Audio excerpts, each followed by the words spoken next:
नमस्कार दोस्तों। एक आदमी जीबी रोड दिल्ली के कोठा नंबर 68 में जाता है और कहता है कि मुझे ऐसी लड़की चाहिए जो मुझे खुश कर सके। दलाल कुछ लड़कियां उसके सामने ले आता है। आदमी कहता है इनमें से मुझे कोई भी पसंद नहीं आ रही है। फिर दलाल कोठे में मौजूद एक लेडी से कहता है, जाओ रानी को ले आओ। रानी इसे जरूर पसंद आ जाएगी क्योंकि रानी काफी खूबसूरत थी और बहुत सारे ग्राहक रानी की डिमांड भी करते थे।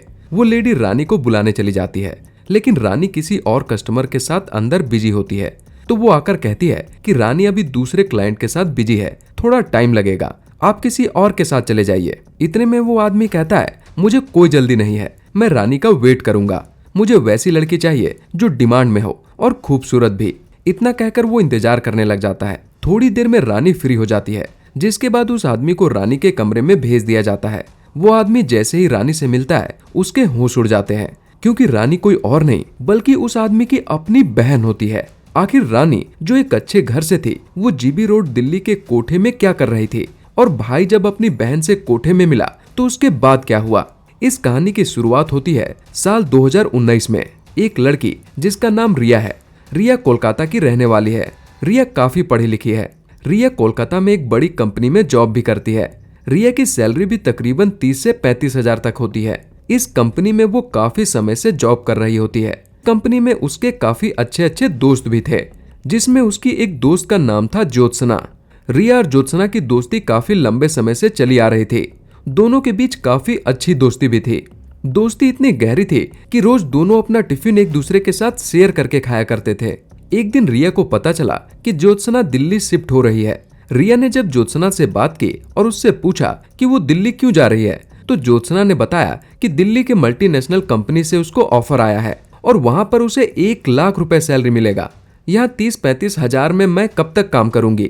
रिया को दुख तो हो रहा था कि उसकी बेस्ट फ्रेंड अब दिल्ली चली जाएगी, लेकिन वो खुश थी कि ज्योत्सना को इतना अच्छा जॉब मिल गया है। ज्योत्सना बताती है कि वो कुछ दिनों में इस जॉब से रिजाइन कर देगी और दिल्ली चली जाएगी।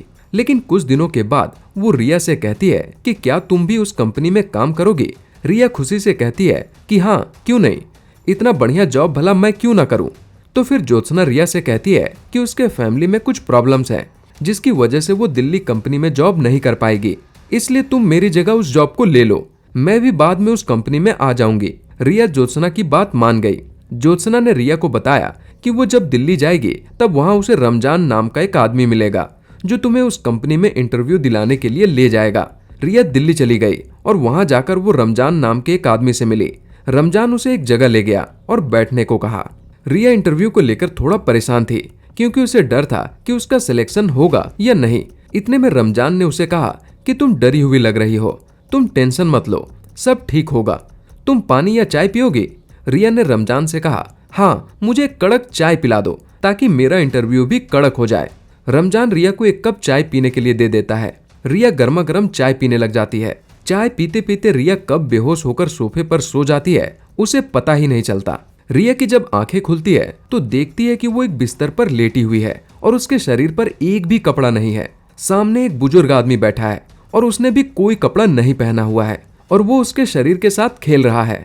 रिया को उस चाय में कुछ ऐसा मिलाकर पिला दिया गया था जिससे वो बेहोश हो गई थी, लेकिन होश में आने के बाद भी वो बेजान सी बिस्तर पर पड़ी थी। वो सब कुछ देख तो पा रही थी कि उसके साथ क्या क्या हो रहा है, लेकिन उसके शरीर में इतनी ताकत नहीं थी कि वो इसका विरोध कर सके और ना ही उसके मुंह से आवाज निकल रही थी कि वो चिल्ला सके। जो भी हो रहा था वो बस उसे देख रही थी। रिया की जब आंख खुली थी तब उसके सामने एक बुजुर्ग आदमी था जिसने रिया के साथ गंदी हरकत की, संबंध बनाया और चला गया। उसके बाद दूसरा आया, उसने भी रिया के साथ गंदी हरकत की, संबंध बनाया और चला गया। फिर तीसरा आया, उसने भी वही किया। ऐसा करते करते तकरीबन 15 से 16 लोग आए, रिया के साथ गंदी हरकत की, संबंध बनाया और चले गए। लेकिन उसके बाद भी ये सिलसिला चलता रहा। लेकिन रिया को उसके बाद होश नहीं रहा कि वो देख पाए कि और कितने लोग आ रहे हैं। वो बस बेजान पड़ी थी और लोग बारी बारी आते गए। बीच बीच में रिया को पानी पिला दिया जाता। रिया को फिर दोबारा जब होश आया तो वो समझ चुकी थी कि वो बहुत बड़ी प्रॉब्लम में फंस चुकी है। दरअसल रिया उसी जीबी रोड दिल्ली के कोठा नंबर 68 में पहुंच चुकी थी। रिया को एक कमरे में बंद करके रखा जाता और सिर्फ उसे टाइम पर खाना और पानी दिया जाता और फिर दिन की शुरुआत होते ही उसे उत्तेजना वाली एक इंजेक्शन दे दिया जाता जिससे वो बेजान हो जाती और सिर्फ संबंध बनाने के होश में रहती। एक के बाद एक कस्टमर आते, रिया के साथ संबंध बनाते। कुछ दिनों तक ये सिलसिला यूं ही चलता रहा। रिया भी समझ चुकी थी अब वो यहाँ से नहीं निकल सकती, क्योंकि उसे कोठे के 1-2 कमरे के अलावा कहीं और जाने नहीं दिया जाता था। यहाँ तक कि रिया का नाम रानी रख दिया गया था। कोठे पर उसको सभी रानी के नाम से जानते थे। तो कोलकाता के एक अच्छे घर की पढ़ी लिखी लड़की जो अपने पैरों पर खड़ी थी और जॉब करके पैसा भी कमा रही थी, वो अब जीबी रोड के कोठा नंबर 68 की रानी बन गई थी, जिसे रोज न जाने कितने मर्दों के साथ संबंध बनाना पड़ रहा था।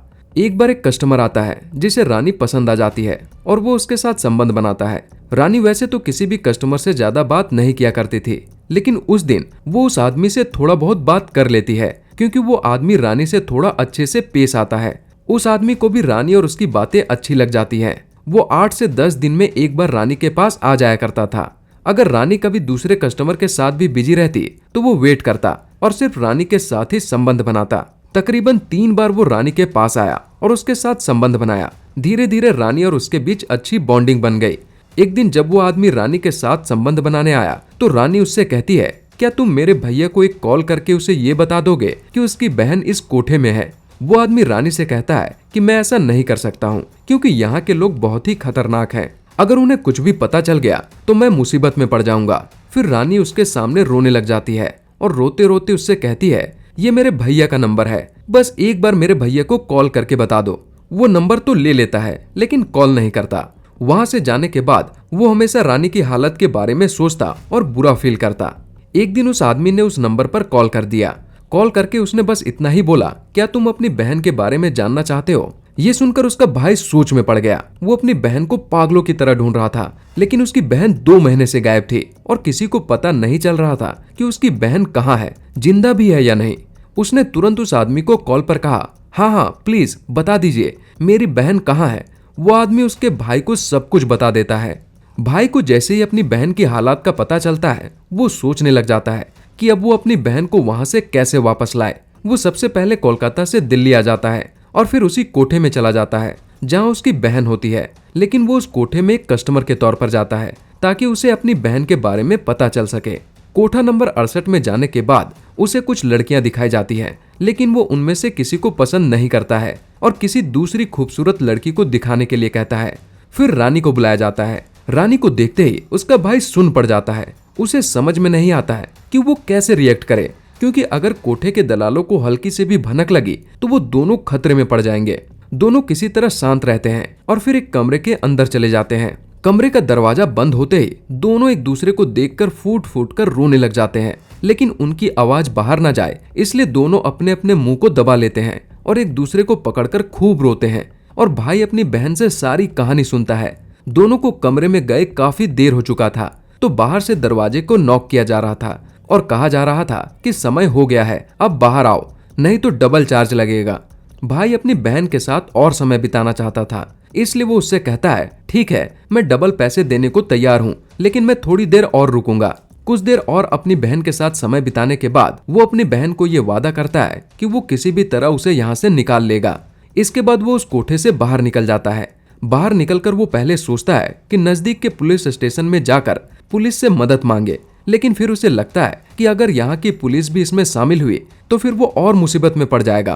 काफी सोचने के बाद भी उसे समझ में नहीं आ रहा था कि वो क्या करे। दूसरे दिन वो फिर कोठे के अंदर अपनी बहन से मिलने चला जाता है। पैसा देकर अपनी बहन के साथ जैसे ही कमरे के अंदर जाता है, बहन उससे पूछती है, कुछ हुआ? तो भाई उससे कहता है कि मुझे कुछ समझ में नहीं आ रहा है कि तुम्हें यहाँ से बाहर कैसे निकालूं। इतने में उसकी बहन कहती है कि दिल्ली की महिला आयोग की अध्यक्ष स्वाति मालीवाल इसमें हमारी मदद कर सकती है। मैंने यहाँ कई लड़कियों से उसका नाम सुना है कि वो अक्सर यहाँ आती है और उन्होंने कई लड़कियों की यहाँ से निकलने में मदद भी की है। उसका भाई कोठे से बाहर निकलकर सीधा दिल्ली महिला आयोग पहुंच जाता है। वहाँ पर उसकी मुलाकात दिल्ली महिला आयोग की ही एक सदस्य किरण नेगी से होती है। उसका भाई किरण नेगी को पूरी कहानी सुनाता है और ये भी कहता है कि वो उस कोठे के अंदर अपनी बहन से भी मिलकर आया है। किरण नेगी दिल्ली की महिला आयोग की अध्यक्ष स्वाति मालीवाल के पास जाती है और उनको कहती है कि एक लड़का बाहर आया हुआ है जिसकी बहन जीबी रोड के कोठा नंबर 68 में फंसी हुई है और पिछले 2-3 महीनों से उसका शोषण हो रहा है। उसका भाई अपनी बहन से कोठे में मिलकर भी आया है। इसकी बात में सच्चाई है और हमें इसकी मदद करनी चाहिए। स्वाति मालीवाल ने जैसे ही ये कहानी सुनी, तुरंत ही उन्होंने अपना फोन उठाया और डीसीपी मनदीप सिंह रंधावा को फोन करती है और उनसे कहती है कि सर मुझे आपकी मदद चाहिए। एक लड़की जीबी रोड के कोठा नंबर 68 में फंसी हुई है।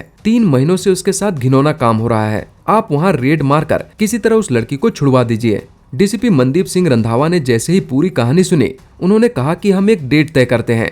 डेट तय हुई थी 9 अगस्त 2019। पुलिस भाई से कहती है कि तुम कस्टमर बनकर अपनी बहन के पास रहना ताकि हमें आसानी हो, और कमरे में तब तक रहना जब तक पुलिस की टीम वहां नहीं आ जाती। फिर हम रेड मारेंगे और तुम दोनों को वहां से निकाल लेंगे। फिर 9 अगस्त 2019 को ऐसा ही होता है। डीसीपी मनदीप सिंह रंधावा, स्वाति मालीवाल, किरण नेगी समेत कई ऑफिसर्स की टीम रेड में जाती है और फिर उसी कोठे में दोनों भाई बहन को निकाल लिया जाता है। फिर भाई अपनी बहन को लेकर वापस कोलकाता चला जाता है। ये घटना जब लोगों के सामने आती है तो डीसीपी मनदीप सिंह रंधावा और स्वाति मालीवाल की लोग जमकर तारीफ करते हैं। इस पर एक एफआईआर भी दर्ज की जाती है, जिसके बाद उस कोठे के मैनेजर को भी गिरफ्तार कर लिया जाता है और उन लोगों को भी पकड़ लिया जाता है जिन्होंने रिया को इस कोठे तक पहुंचाया था।